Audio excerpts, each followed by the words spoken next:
Hey, yo, Shakur Stevenson says he's going to smack Teofimo Lopez when he sees him at the press conference, my people. After Teofimo Lopez posted, after I whoop on Shakur Stevenson and make him cry like the little B that he is, I'm calling out Ryan Garcia. So Shakur Stevenson felt some type of way, as he should, you feel me, and responded by saying, see, now, if I smack you at the press conference, I'm wrong. You know what I'm saying? They went back and forth for a minute. Teofimo Lopez has said it's going to feel good when this little dude talking about himself makes you his little beat in January. I suggest you take all the snack you possibly can, and even that won't help. And he's referring to the snack program, and you know, with Victor Conte, they say it's suspicious. And then Shakur Stevenson saying, you know what feels even better? You agreeing to the fight now. Shut your PA up and make it happen. You feel me? Then also, Teofimo Lopez woke up today and said, my team told Oscar De La Hoya we'd fight Ryan Garcia next, and his management turned it down. And then Shakur Stevenson was like, FM, stop talking to other people. I'm right here, P. You know what I'm saying? And then Ryan Garcia was the one that responded to Teofimo Lopez and said, cap, cap, cap. Sorry you guys have to deal with this. Meaning, that's a lie. That's not even what happened. So why is Teofimo saying this? Especially when he was just talking about fighting with Shakur Stevenson. And now he's saying that he reached out to Ryan Garcia team, mad random. And then saying that Ryan Garcia denied the fight. And Ryan Garcia is like, that's a lie. That didn't even happen. So what's going on here? Why is Teofimo Lopez even coming up with this? He's just making this stuff up. Is this true? And Ryan Garcia is the one lying? Because you know what I'm saying? Well, I don't know who's lying. Nobody told me nothing. Let me know how y'all feel about this, my people. If y'all feel like Ryan Garcia is lying, Teofimo's lying, is Shakur Stevenson really going to even get a fight, or they're just going to duck him? Then we got Devin Haney and Brian Norman going back and forth. Brian Norman had an interview where he said, you, Devin Haney, are not Floyd. He's just trying to little boy me. But I'm sit and be cool. Guess what? Actions speak louder than words. He speaks a whole lot of words. Then Devin Haney said he doing all that talking. He do an in-you interview every other day. You know what I'm saying? Meaning, yo, this dude just be on interviews doing a lot of talk and no fighting. Even though Brian Norman, his last fight was impressive, but I'm not gonna lie, I'm not a hater of any of them. I'm not on nobody's team. But the guy wasn't like a top contender or nothing like that we know of. You know what I'm saying? Like, we want to see him do... If you're going to do that to somebody, do it to like Devin Haney, Rowley, and then we like, I bet. But you know what I'm saying? Let's just step up. That's how it goes. Now it's just time to do that. You feel me, my people? So let me know how you feel about this. Then we got Lamont Roach Jr. going back and forth with the Gary Russell brothers. Because Greg Hackett posted, how come nobody wants to fight Gary Antoine Russell, which is the younger brother. This one right here.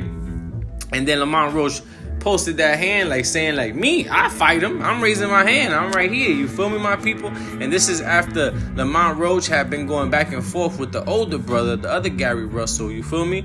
And he was asking Lamont to fight, and Lamont was like, if I'm fighting anybody, it's going to be that Gary Russell. He had said, only Gary Russell I'm fighting is Gary Antoine Russell. What I look like coming off a robbery draw with a pound-for-pound talent to fighting a 38-year-old who just had his first fight in 3.5 years. The other little MF can beat it.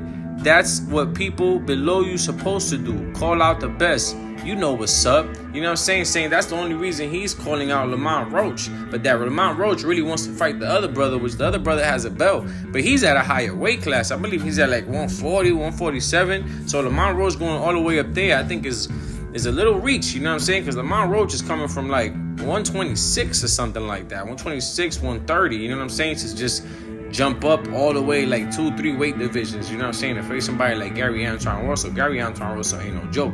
You know what I'm saying? Gary Antoine Russell, you get in there with him, he gonna treat it like a dog fight. You know what I'm saying? You getting hit. You're not coming out of there with no damage. You definitely coming out of there with some physical and mental damage when you get in there with Gary Antoine Russell.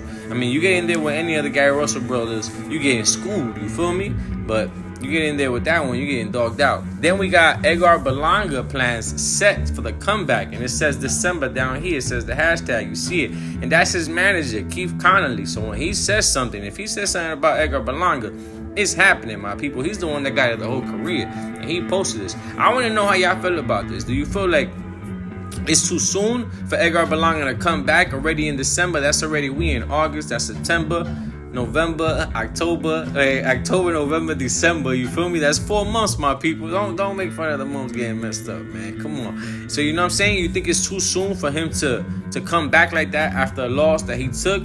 And a lot of people don't even know what went on there, like, you know, with the suspicious hand wraps and all that. So people don't even know what really went on. So if he has any damage, is it too soon for him to actually come back? And he's still suspended, you know what I'm saying, by the New York State Athletic Commission. So have they even done the test to even let him back in? Or do you feel like, nah, it wasn't that bad, he didn't get knocked out, he can definitely come back, and, you know, he could start off just fighting somebody light, you know what I'm saying? He doesn't have to go against somebody that's like a top contender or a top ranked guy. Then we got Terencecrawford training at high altitude. You could tell it's high altitude, my people. He's not going to be training in the high mountains for no reason, you feel me? He has to be somewhere where it's high mountains, especially he lives in Omaha, Nebraska. You see him flying around a lot. He's getting ready for that Canelo fight, man. That's really what it's about, you know what I'm saying? And we see him going in now. We saw him for a while, traveling, having fun, visiting every gym, visiting the clubs, doing his thing. But now lately, he's been posting him with his family and him just training, staying focused for that Canelo fight. So let me know how y'all feel about this. How is he looking to y'all right now? Does he look like, you know what I'm saying, he's going to do some damage to Canelo or even make it a tough fight? Or do some of y'all feel like, man, he's not going to give Canelo no type of tough fight, man? This guy's too little for Canelo. You know what I'm saying? Or do y'all feel like, man, they pretty much the same weight, you know what I'm saying? Same height and all that. If anything, Terencecrawford's a little bigger. He's a little faster, so he's going to put the beats on Canelo, my people. Let me know how y'all feel about this matchup, man, because every day people switch up. One day they go for Canelo, the next day they go for Terencecrawford, and I don't blame them. It's a tough choice, you know what I'm saying? It's not who you're going for. It's just a tough choice with talent, you know what I'm saying, and skill-wise, so it's not about choosing. Then we got Josh Padley, my people, 16-1. He was the guy, the electrician, that fought Shakur Stevenson last minute. I want to give props to him. He had a fight after Shakur Stevenson and won against a guy that was undefeated at 13-0. Actually stopped him, my people. Now he's fighting another guy, Reese Bellotti. So this guy's already like fighting 3 times this year alone, and he came in, stepped in from going to work to fight the pound for pound guy. To me, that's pound for pound number 1, Shakur Stevenson. So I want to give a shout out to Josh Padley. I should check him out. He had a footage of him training. He looked like he learned a lot from the Shakur Stevenson fight. It's like fighting Mayweather early in your career, my people. Then we got Conor Ben out there in the gym. I'm not going to lie. I think this is the most sharpest I've seen him. Is he getting ready for that rematch, my people? It got to be. You know what I'm saying? And he looks sharp. Because before I just see him, just like in the fight, they were just fighting brawling. You know what I'm saying? Now he looked like he's trying to use some IQ. And he looked more sharper, more tight, more short with the shots instead of going too wide. You feel me? So I think he must have changed something in his gym, in his training session, or somebody he's working with, because I think it's looking sharp and it's looking good. Who do y'all think is going to win in the rematch? Do you think he's going to win? Do you think he has a chance? Or do you think it's not going to work for him? Do you think he's just going to lose again, my people? Let me know how y'all feel about this. You know what I'm saying? Conor Ben in the gym, looking sharp, doing his thing, just like always. You know what I'm saying? But now he looks even sharper than before, and he looks in shape, man. I'm not gonna lie. You know what I'm saying? He looks even more in shape than before, and more thin too. So I feel like everything's gonna come out more flush for him instead of coming out too wide with all that weight on him. You know what I'm saying? So let me know how y'all feel about this. Conor Ben getting back in shape, looking in the gym, and then we got the most suspicious opponent of the day, my people. We got Matt Scriven. Matt Scriven looks Scriven. You feel me? He ain't Scrivening right now. He's 14-90, and he got knocked out 20 times, my people. But I'm not gonna lie.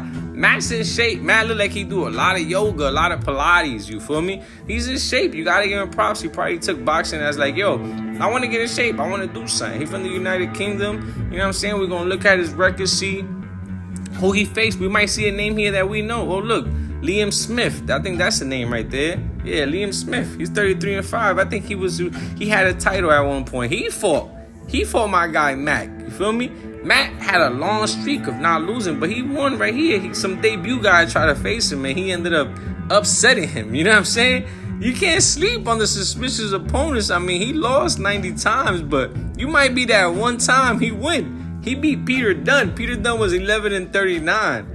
I don't think he had a worse record, but he still beat him. See, no matter how bad you are, man, you still end up getting some wins in life, my people.